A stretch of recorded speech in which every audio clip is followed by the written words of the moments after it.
Olá pessoas, bom dia, boa tarde ou boa noite. Sejam bem-vindos ao nosso Mereu Talks. Eu sou Samuel Guimarães e eu vou ser o host dessa temporada do nosso podcast. Nós estamos hoje aqui com o Ivan, que é meu diretor, nosso diretor lá na Mereu de Marketing, CS e Produto, e com a Milena Egami, que é consultora de desenvolvimento organizacional. Olá pessoal, é um prazer estar aqui, Samuel. Nessa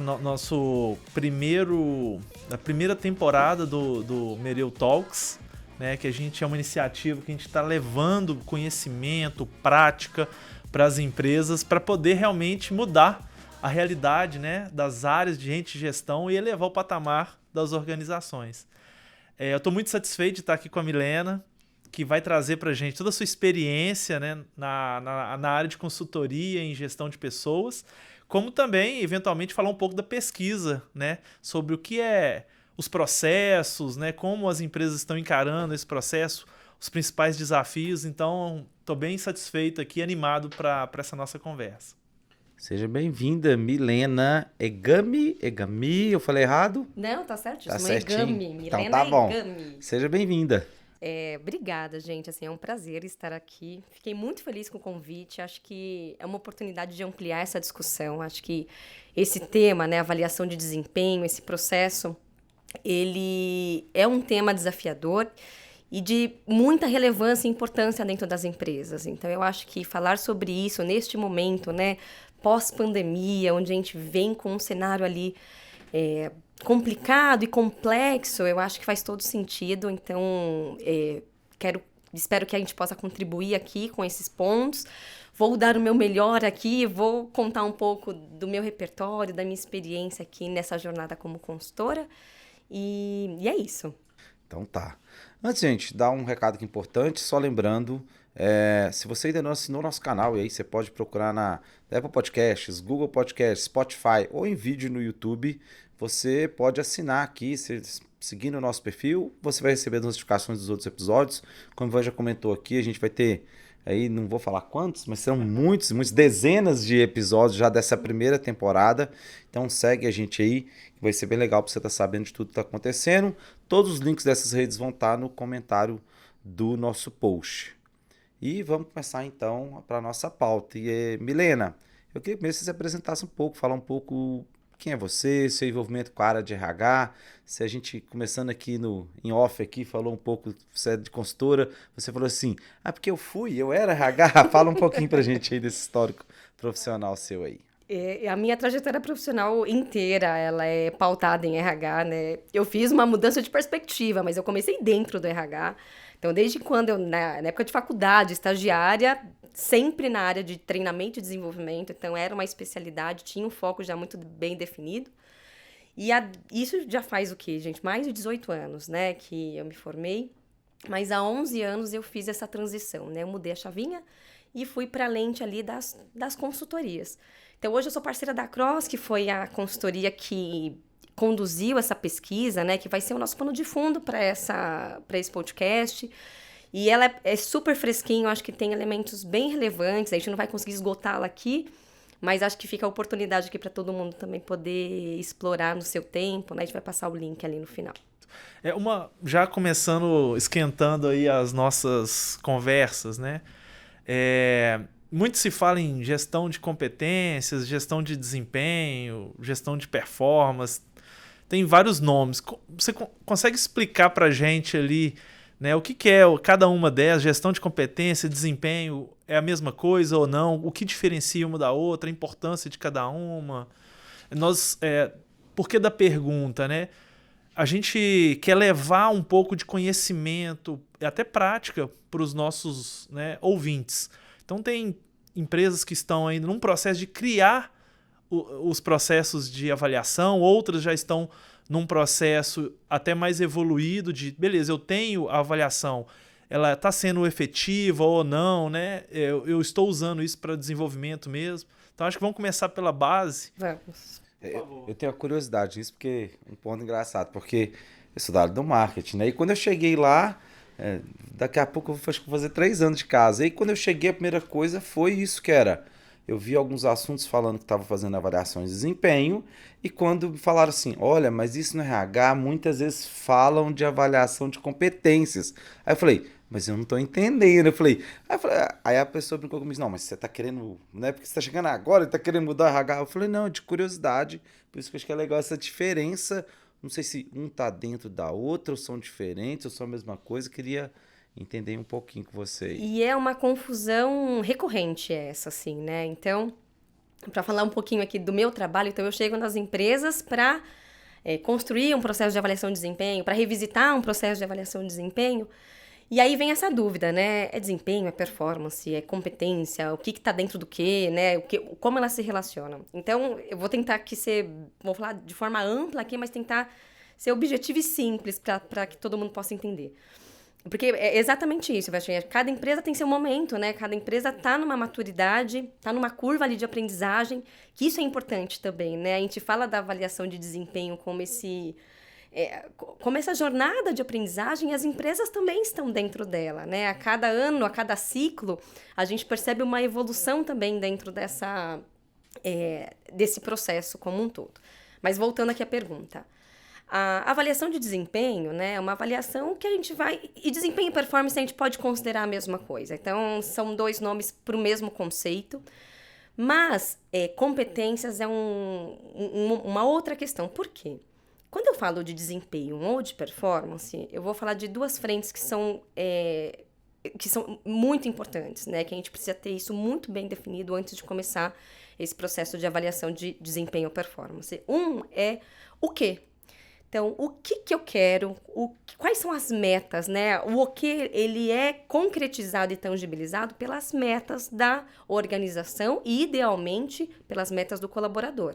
Porque o que a gente espera é que as metas daquela empresa, elas sejam cascateadas, desdobradas até o nível individual, que é onde a gente consegue perceber, de fato, o desempenho dele. Só que o desempenho, ele não tem a ver só com o quê, ele tem a ver com o como também. Então, o que é o como? São os comportamentos que vão me levar a atingir aquela meta.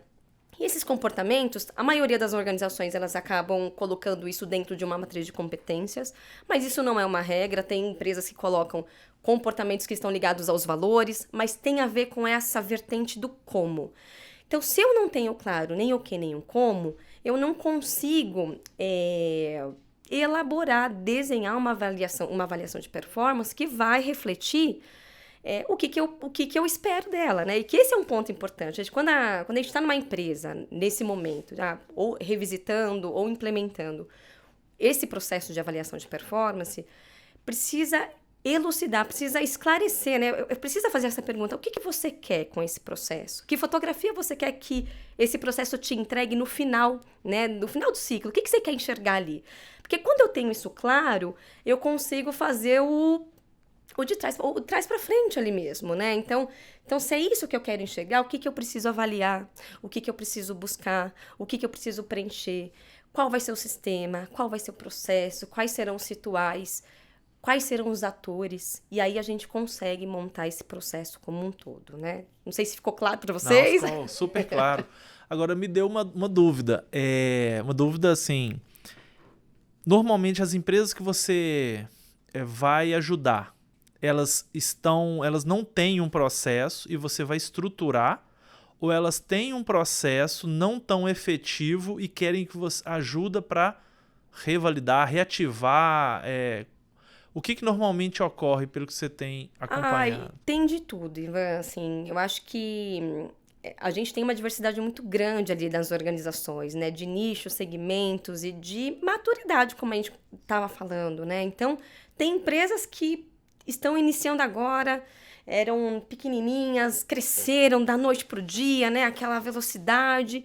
E aí chega no momento e fala: olha, eu não tenho nada, me ajuda, por onde eu começo, né? Preciso comer...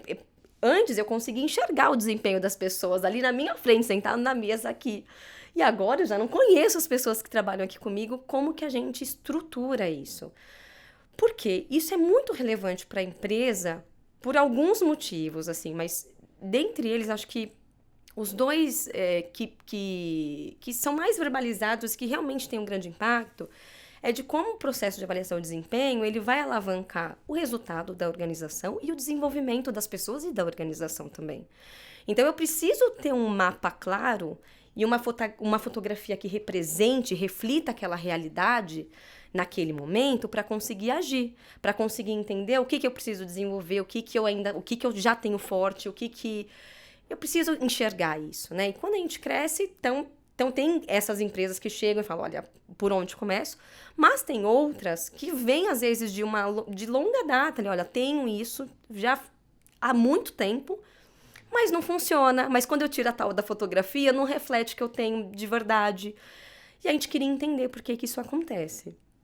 E aí eu acho que entra a questão de um processo de diagnóstico, de uma leitura de contexto que precisa acontecer, né? É do RH junto com as consultorias que possam apoiá-lo, assim, mas de entender o que essa empresa precisa, por que não está dando certo, quais são as armadilhas, né? Por que o gestor, muitas vezes, não encara aquilo como deveria ser encarado, porque o que a gente percebe, e é o que a gente quer mudar, é muitas vezes a avaliação de desempenho sendo vista como aquela, é pro forma.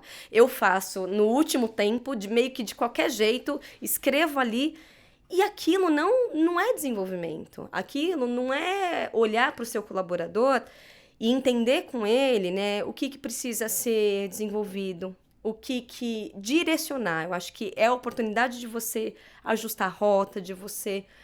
Então, chegam essas demandas. Olha, existe, já eu tenho um processo, ele acontece, mas eu percebo que hoje ele não tem força. Uma outra armadilha que a gente percebe sempre é... A gente tem, muitas vezes, um processo muito robusto que não está conectado a nenhum outro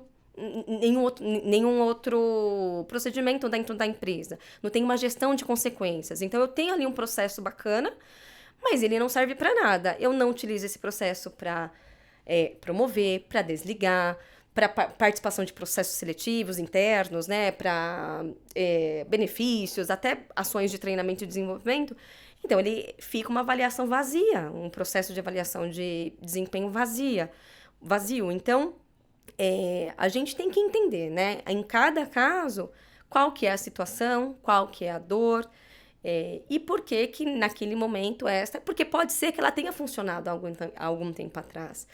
Mas até o que motivou a questão da pesquisa, né, nos últimos anos a gente percebe uma transformação gigantesca na forma da gente viver, da gente trabalhar, da gente se conectar, e inclusive na forma como eu vejo o desempenho, a performance. Então a gente veio de uma pandemia que mudou completamente essa visão, e a gente tem percebido, né, que nesses últimos anos algumas empresas tiveram uma dificuldade ainda maior de colocar essa gestão de desempenho na prática mesmo. Algumas tiveram que ser interrompidas. Então, agora é o momento também de algumas retomarem. Então, essa pesquisa é tão importante por conta disso.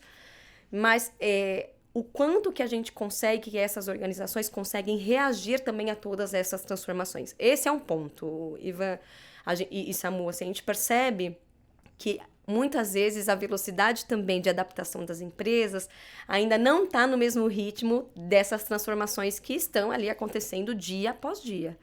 Então, acho que esse é um ponto que vale a pena discutir, né? E acho que não tem resposta certa, né? Não tem um manual, mas é onde a gente precisa ter o olhar para conseguir continuar gerando valor ali para as organizações e para os líderes. Você falou algo que me fez até lembrar de uma visita que a gente fez a uma empresa, e até a pessoa estava querendo investir num processo e também numa tecnologia para ajudar, apoiar, e um dos pontos que os gestores falaram é isso: poxa, a gente não tem um processo e nem o ferramental para saber quem eu vou promover. Eu tenho que promover aqui, eu vou ter que definir, sei lá, uma progressão salarial aqui. E acaba que isso fica no subjetivo, no feeling. E até o próprio gestor falou, eu também não quero ser injusto, mas eu não tenho, né, o processo ferramental para apoiar. Então, isso claramente é um resultado que estruturar isso pode gerar, né, para a organização. Você vê outros resultados assim dessas implementações que você gostaria de ressaltar? Acho que o que acaba ficando muito evidente é um movimento de desenvolvimento que acaba surgindo quando você implementa, né? E acho que quando a gente pensa em desenvolvimento, automaticamente a gente já alavanca resultado também. E aí, eu acho que a avaliação de desempenho, ela dá a direção. Porque assim, a gente não vai desenvolver todo mundo em tudo. Eu preciso saber o que eu preciso desenvolver naquelas pessoas e naquela área e naquela empresa.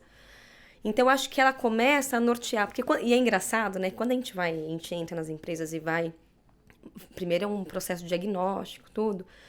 Então, a gente vem com as perguntas, mas as respostas, elas são elaboradas ali juntas, né? Porque é um processo de fazer a empresa pensar também, de colocar foco, de colocar lupa em alguns pontos, que se não está claro para eles, imagina quando chega ali nas pessoas que estão na linha de frente, né? Se não está claro para a liderança. Então, a gente vem com essa provocação, inclusive, para dar essa direção, justamente, para conseguir fazer com que as pessoas saibam o que se espera delas, para que as pessoas entendam qual é o caminho que precisa ser percorrido para isso acontecer.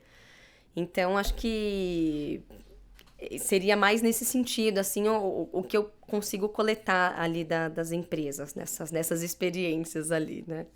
Você começou a comentar um pouco da pesquisa, e até falando um pouco, né?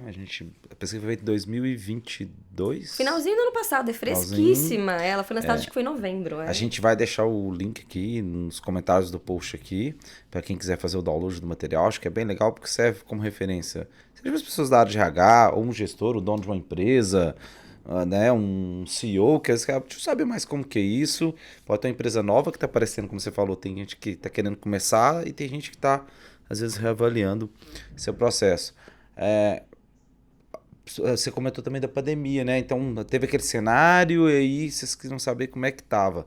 Tem algum outro fator que pesou também? Alguma coisa que vocês queriam investigar para ter feito essa pesquisa? Tem. Acho que dentro desse cenário, né, a pandemia foi um grande gatilho, mas a questão da tecnologia também foi algo motivador, né? Que não veio só com a pandemia, mas do quanto que a gente percebe, não só da tecnologia em si, mas desse mindset tecnológico, né? Da agilidade, de como agora o ritmo é outro em todas as esferas.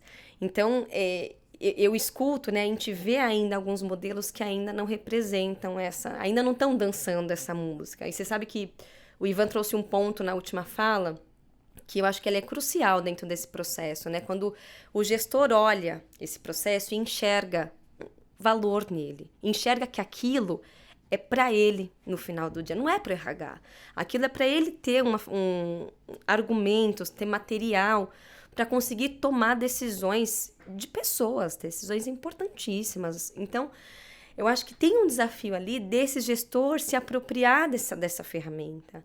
E aí, quando a gente está nesse processo de implementação, é crucial também, é vital que a gente escute esse gestor, entender um pouco qual que é a perspectiva dele, qual que é o lugar dele ali dentro, o que é esperado dele, o que a gente pode exigir dele também. Então, a gente também precisa ter esse ponto de atenção, que eu posso ter o melhor processo, mas se não fizer sentido para as pessoas que estão ali, aquilo não vai vingar. Então, envolver todo mundo, né? Entender que se tem ali, às vezes, uma crítica, uma reclamação, e aprofundar e ver como que a gente poderia fazer melhor. Tem uma coisa que é interessante, mas a gente acaba usando isso dentro do processo, que é você olhar assim, a perspectiva do usuário mesmo. Então, eu posso montar um processo lindo e completo, mas deixa eu entender quem está do outro lado. Faz sentido para ele? Faz sentido para ele, né? Porque a gente tem que ser... Tempo é o que a gente tem de mais precioso na vida, assim. Isso é uma premissa para mim. E acho que para muita gente. Então, é alocar o tempo certo nas coisas certas. Então, entender com esse gestor, né?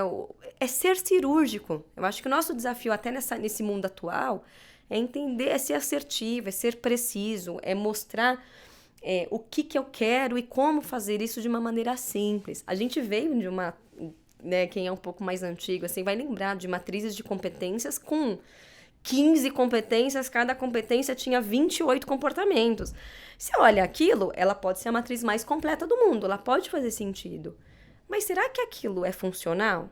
Quantas vezes eu vou ter que parar Então, esse pedido, por exemplo, de me ajuda a deixar minha matriz mais simples, é um pedido que nos últimos anos aconteceu muito. Porque eles perceberam, né, as empresas começaram a perceber que aquilo, por mais, né, tem significado, mas eu não consigo colocar isso, não consigo aplicar. Então, entender esses pormenores, ele é necessário para que a gente consiga fazer com que essa avaliação seja fluida. Porque no final do dia, né, Ivan e Samuel, assim, a gente está formatando uma cultura organizacional. Sim. Então, a ferramenta, o processo, ele ajuda a compor essa cultura. Porque se a gente pensar no mundo ideal, uma hora aquilo vai fluir, né? Uma hora aquilo vai fazer parte. Então, a gente tem que pensar nisso desta forma e fazer o melhor que a gente pode, né? Ali dentro de cada uma dessas empresas. Então, seria nesse sentido. É engraçado porque, te ouvindo, né, a gente conecta com vários temas que nós vamos abordar vários episódios que a gente tem aqui nessa temporada, né? Nós falamos sobre a experiência, vamos falar sobre a experiência do usuário, que tem muito a ver com o que você falou, né? Do tipo assim, faz sentido para ele, isso agrega, é simples, gera valor, né? Porque se for complexo, não vai adiantar. Se ele não vê que aquilo é usado para melhorar algo, não vai surtir o efeito. Exatamente. Né? E uma outra coisa que a gente vai comentar muito é sobre a tecnologia apoiando nisso, né?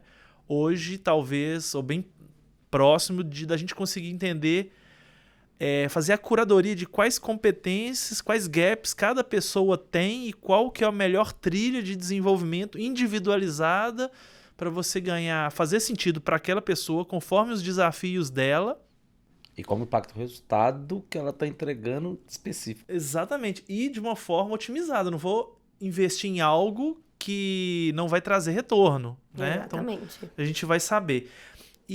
Mas aí eu queria entrar num assunto que nem necessariamente a gente discutiu ainda, mas pela sua experiência vai ser, acho que, tranquilo, e eu gostaria de ouvir o seu ponto de vista. O quanto que é um desafio o mindset digital, seja para os gestores de gestão, seja para as lideranças ou até para os colaboradores.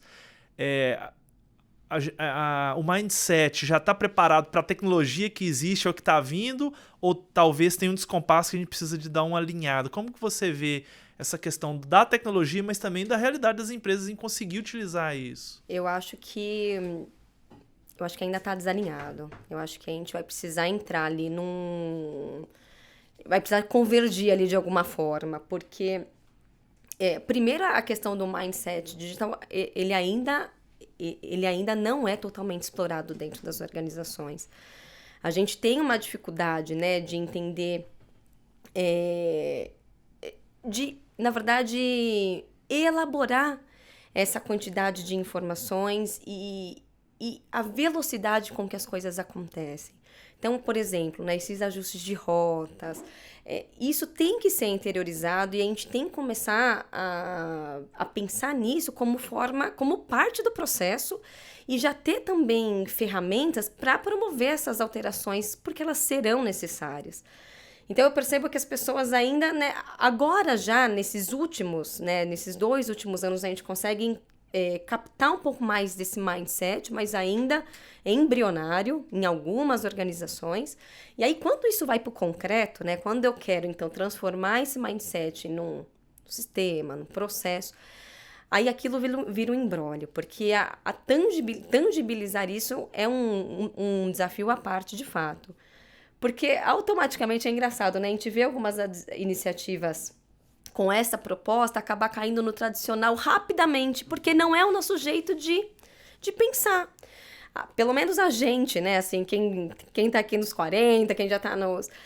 A gente não foi criado, né? Eu acho que as gerações vão começar a trazer isso, e já estão trazendo bastante, e tem essa coexistência também, né? Das pessoas que são mais antigas com os jovens que chegam hoje em dia. Choque de gerações. Isso aí, né? É um clássico mas eu acho que mesmo os mais antigos, nessa altura do campeonato, já entenderam que não vai ter como fugir disso. Vai ter que... Então, eu acho que existe ali já uma fluidez.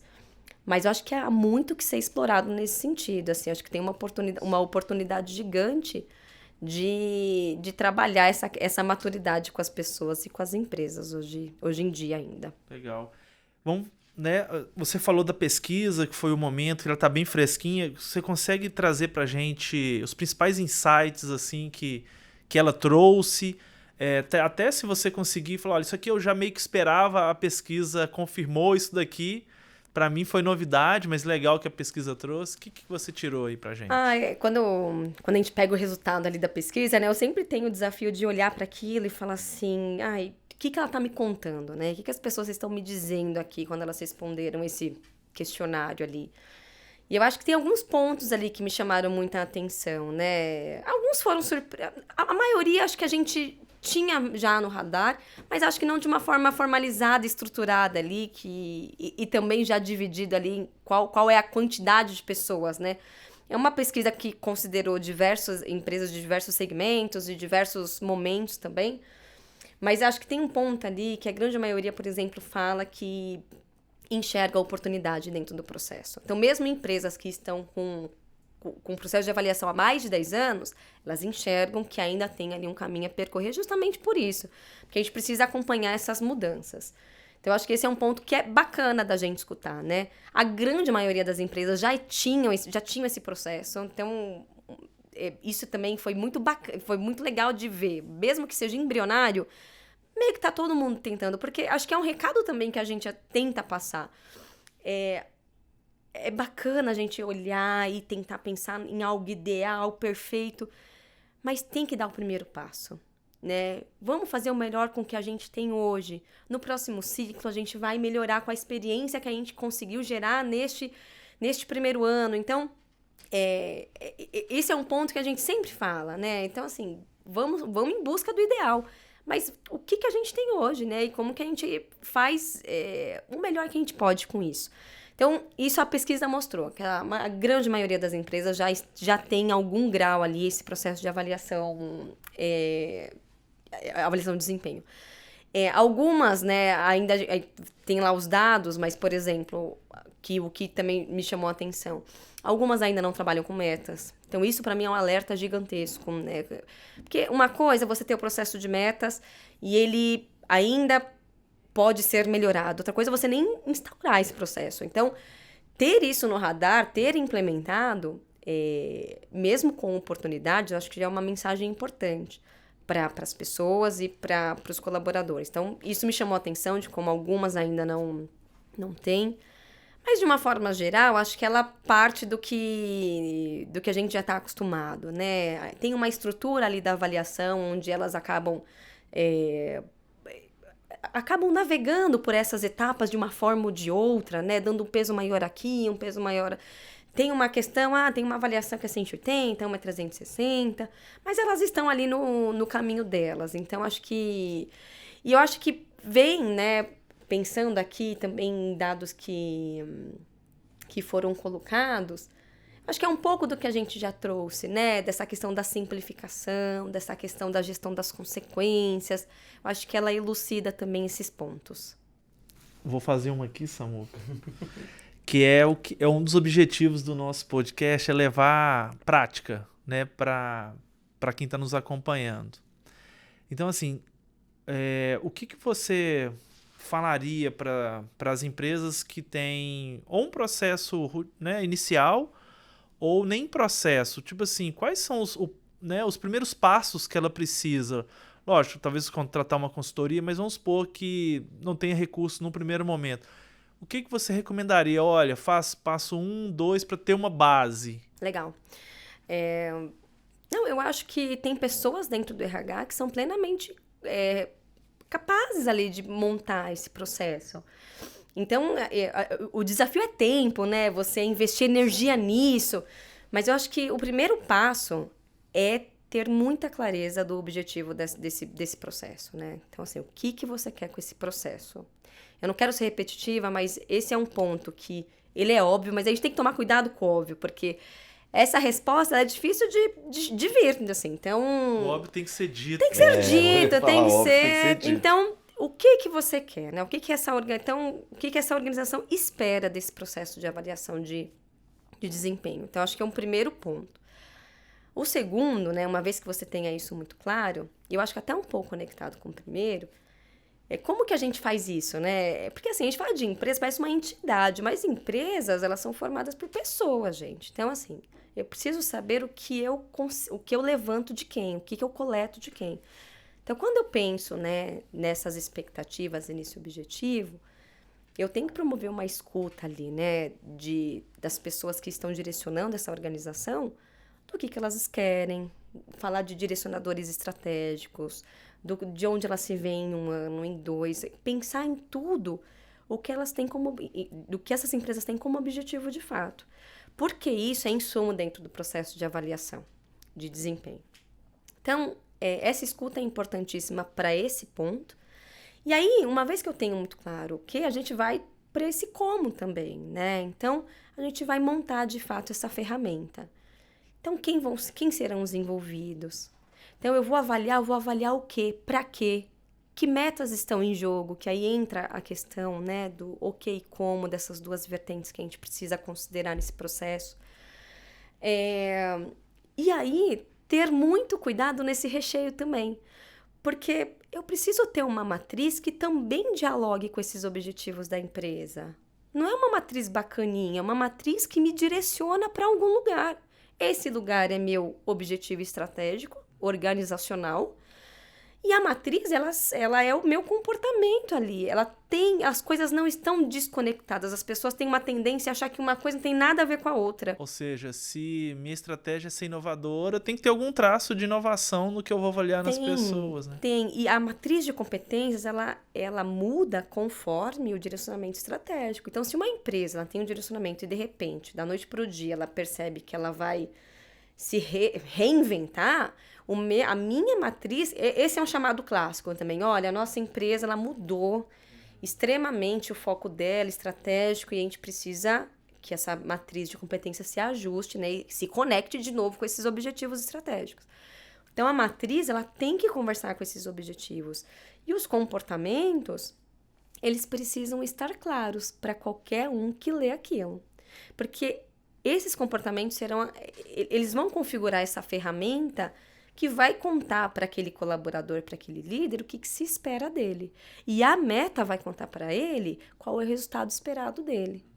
Então, se eu consigo deixar isso muito claro, eu acho que a gente já tem grandes chances disso dar certo. Quais são as armadilhas? Quando a gente entra nesse universo, a gente quer esgotar, que é onde a gente falou, né? A gente começa a criar matrizes enormes, 1000 metas. Eu tenho que me desenvolver em 15 aspectos nesse ano. Eu acho que o foco é primordial, né? O que é mais crítico, o que neste ano eu preciso enfatizar. Então, é ser simples, e não é fácil ser simples, né? É ser objetivo, é ser cirúrgico, assertivo nesse ponto. E aí aí vamos falar da experiência, eu acho que é promover uma experiência que faça sentido, que caiba na agenda dos colaboradores e da liderança. Uma agenda porque uma vez que eu tenho esses elementos que vão refletir a minha empresa, né? Se eu tenho metas e tenho competências que eles estão, é o reflexo daqui da minha organização, do que eu espero dessas pessoas. Eu preciso, então, do engajamento e da agenda deles. E aí, acho que é fundamental envolvê-los nesse processo. Acho que a co-construção, nesses últimos tempos, né, a gente só desenha um processo de avaliação de desempenho a 4, 6, 8 mãos. Então, promover esses momentos ali para entender um pouco de todas essas perspectivas acaba... É um investimento de tempo maior nesse primeiro momento, mas ele acaba valendo muito a pena quando você lança e todo mundo se percebe ali, todo mundo se percebe parte, e aquilo tem também uma tendência a fluir muito melhor. Você comentou essas armadilhas aí, só de curiosidade, acabou até uma pergunta que eu ia fazer, mas além dessa questão, principalmente, outra pessoa falou aqui, né, que foi muito legal, quando a gente está falando de jornada do colaborador, e a pessoa falou a mesma coisa, que o cuidado às vezes, ou também da outra pessoa, a gente convidou assim, às vezes inventam tantas, é uma toolbox tão grande, tanta ferramenta, que às vezes sobrecarrega o RH sobrecarrega as pessoas. Você falou, eu tenho tantas competências, tantas coisas para me desenvolver, mas eu tenho tantas metas, e às vezes a coisa vai se perdendo e o esgotamento pode criar uma barreira. Mas ainda perguntando talvez de peso, isso talvez é a principal armadilha, o desafio, vamos dizer assim, que é um possível esgotamento, se não souber simplificar, se não souberem dar foco, ou ainda depende mais da questão de uma liderança abraçar o processo, ela deixar claro, olha, a gente precisa fazer isso por conta disso, né? Porque o que pode ser mais perigoso? Uma liderança sabe, mas aí depois esgota, ou se a liderança já parar, o processo já nasce bem complicado? O papel da liderança ele é chave nessa história, assim.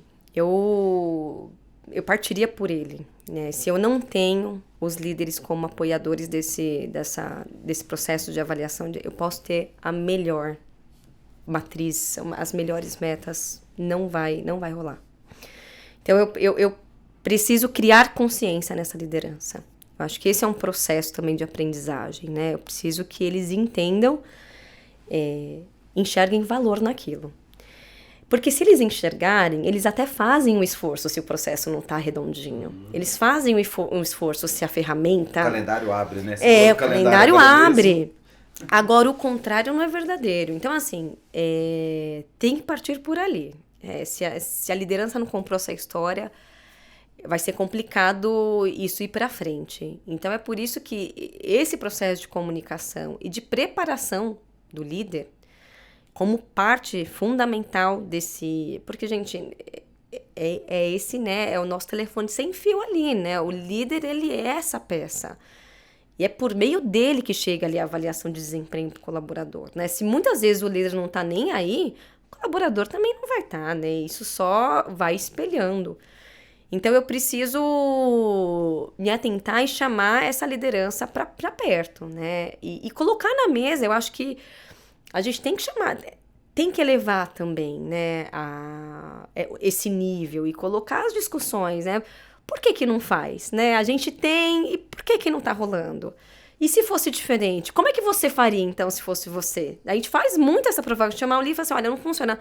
Mas como que você acha que daria para fazer, né? E aí a gente coleta essas percepções e vem coisas muito legais, assim, que a gente muitas vezes do outro lado, não consegue enxergar, são miopias, né, ali. Então, essa experiência de quem está ali em outros papéis é importante para a gente pensar nesse melhor formato, né, de uma forma geral ali. Aqui eu sei que a gente está avançando aqui, tem um tema, essa pergunta aqui, tem uma muito legal que a gente vai voltar no assunto de metas, acho que é muito legal, mas eu queria só uma curiosidade que na pesquisa fala de muitas empresas aderindo já ao modelo de avaliação 360, mas também apareceu muito 180. E a gente tem uma questão que não sei como que entra também essa questão da liderança, porque de certa forma, na 360 também tem uma possibilidade da liderança talvez estar mais, não sei se exposta, mas enfim, não é só uma avaliação ali direta da autoavaliação da autoavaliação e a pessoa sendo avaliada pelo seu líder. Como que você vê porque ainda parece muito, porque em tese, vamos evoluir para 360, que é completa, perfeita, e todo mundo se avalia. O que você acha que ainda tem uma outra barreira? Existe um sentimento de exposição por parte da liderança de algumas empresas, né, quando a gente propõe a avaliação 360. E isso tem que ser considerado, né? Tem empresas que não estão preparadas para esse tipo de avaliação, mas eu acho que com o cuidado necessário, a gente consegue fazer com que isso seja tranquilo. Como? Mais uma vez, mostrando para ele o quanto a avaliação 360 enriquece o resultado da avaliação. Da mesma forma como eu falo aqui, a lógica é a mesma, a gente precisa coletar diversas perspectivas. Na avaliação 360, eu vou encontrar ali algumas miopias que eu não consigo enxergar de outra forma. Então, a gente percebe em alguns momentos, mas cada vez mais, né? Acho que é um bom indício isso. As empresas estão querendo, os líderes estão topando e curiosos até para ver o resultado. Por uma questão, tem uma questão logística da 360, né? Demanda mais ali de quem está conduzindo esse processo. Mas eu acho que o resultado final vale a pena, assim. Eu acho que super, super vale para...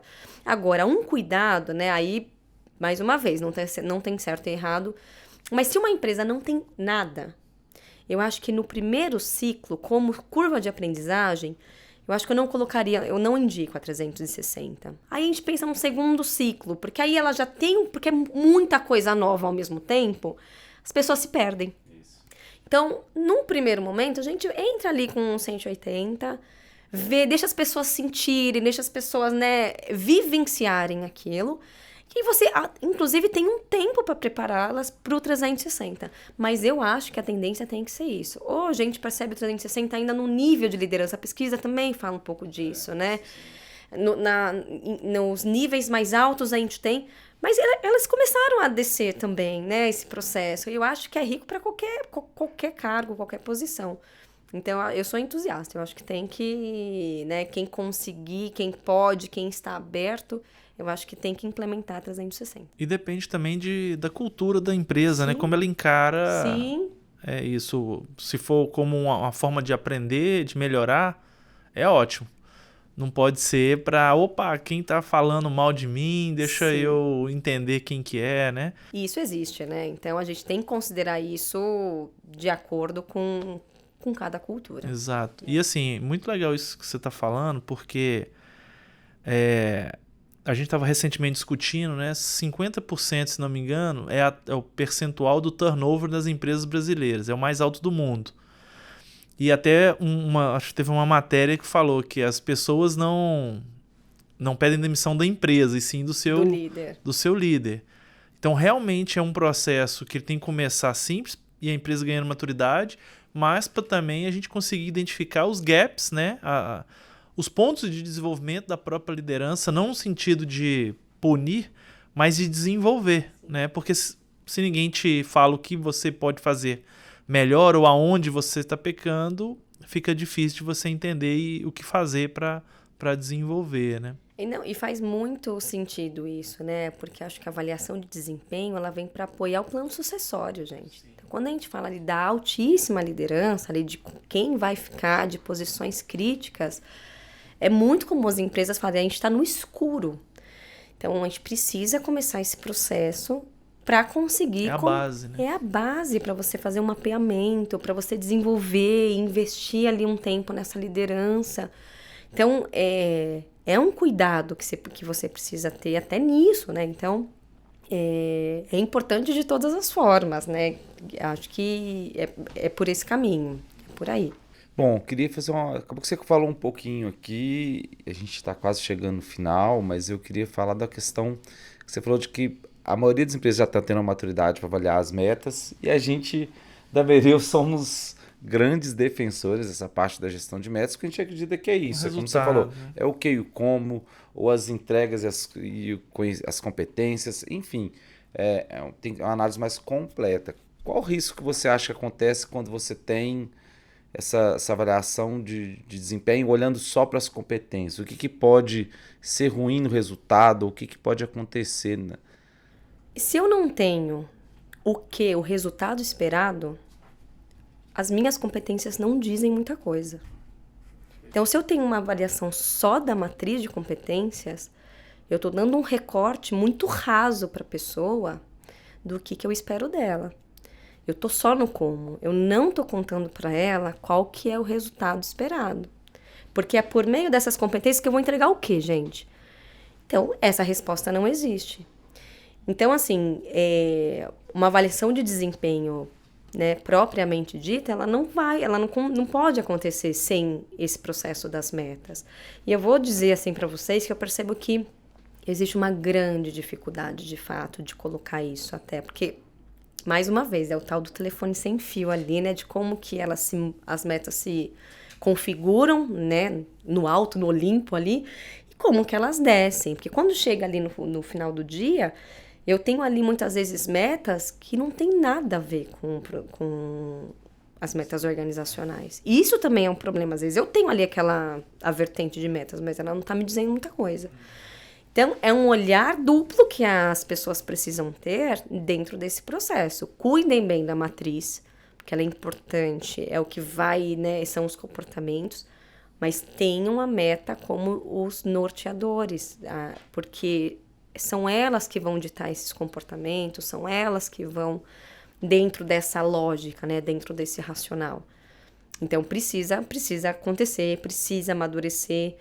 E precisa amadurecer tudo, né? Como eu disse, a gente também tem competências que ali estão, são falhas e que a gente precisa revisitar.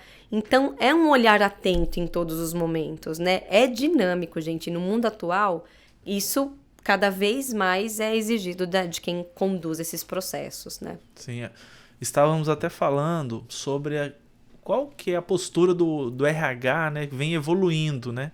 Aí depois eu até queria ver se você consegue ver isso na pesquisa também.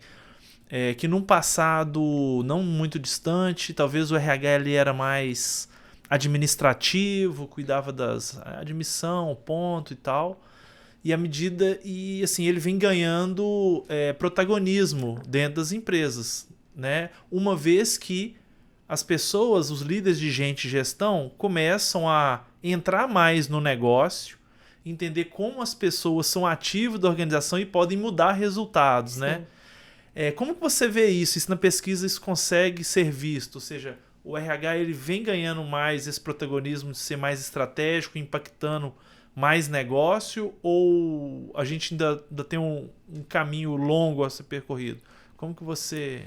Eu acho que a gente está no caminho, mas a gente ainda tem ali os nossos, né? Cada um numa etapa dessa jornada. Mas o RH como esse tradutor do negócio, como esse facilitador mesmo, né? Como você disse, a gente tem ali gestão de pessoas, é o nosso recurso mais precioso dentro de uma empresa. Então, como que a gente cuida disso? Eu percebo que o RH, ele sai um pouco daquele lugar em si mesmado. Então, sabe aquela coisa de vou montar uma avaliação de performance para o RH? Não, ele já entendeu que não é para o RH, que é para o negócio, que é para a organização. Então, eu acho que eles começam, e já há algum tempo, mudar ponteiro mesmo ali de negócio, né? De começar a ter argumentos e apresentar dados de como que essa gestão, se ela for estratégica e efetiva, ela realmente vai trazer resultados para o negócio. E é essa a linguagem, né? Então, o RH, ele tem essa função, de fato, de fazer, de potencializar, de usar toda a potência daquela organização em prol de alguma coisa, né? Mais uma vez, em prol do quê? E aí a gente vai entrar de novo Tudo se conecta com as metas, né? Não tem jeito. Mas o RH é peça-chave, né? O RH é fundamental nesse processo e nesse olhar articulador, de fato, né? Acho que a articulação é uma palavra que cada vez mais vem sendo utilizada mesmo e executada ali por esses profissionais. E eu acho que é daí para mais, né? Acho que a gente tem que estimular e continuar nesse caminho, que é o que realmente consegue dar resultado. Acho que é isso. Queria dar 2 dicas aqui. Primeiro, vamos pegar aqui, te achar qual canal que as pessoas quiserem te seguir, onde que é mais fácil te achar, no LinkedIn mesmo, tem um outro local para quem quiser acompanhar. Não, pode ir pelo LinkedIn mesmo. Eu acho que é o canal onde eu acabo centralizando ali as conexões. Vai ficar, né? Eu vou pôr o link aqui nos então, comentários. acho que por ali já... Mas pesquisar lá, acho que Milena Egami acho que já chega também. Mais fácil. Então, fiquem à vontade, se eu puder ajudar de alguma forma. Fico realmente à disposição. E aí a gente vai deixar o link aqui do seu perfil, vamos deixar o link da pesquisa, acho que é legal porque as pessoas, né, da área de gestão de pessoas podem ali... Tem até como benchmark, né? Comparar e falar assim, como é que tá o mercado aqui? Às vezes pode ser até um apelo, alguma coisa, falar assim, olha, gestor, eu tô, igual a gente falou, tô no 180, ó, tá todo no 360, olha, que legal, o pessoal já tá fazendo de metas também, a gente tá fazendo só de competência, enfim, acho que é um benchmark ali de referência também, e vou aproveitar aqui e fazer uma propaganda agora, porque a gente tem você tava falando de RH estratégico, a gente tem um diagnóstico que é super legal, que se conecta também um pouco com a pesquisa, que você preenche lá um diagnóstico, mereu.com/HR-score, e lá você pode colocar lá o que seu RH já faz ou não faz, e dentro disso ele vai dar um resultado lá e apontar, olha, seu RH está apontando para o RH estratégico, às vezes um RH mais tradicional, que ainda precisa fazer algumas coisas. Então é super legal também. Então a gente vai deixar o link também aqui nos comentários para quem quiser acessar também. Acho que é mais uma ferramenta também que você pode fazer um diagnóstico ali.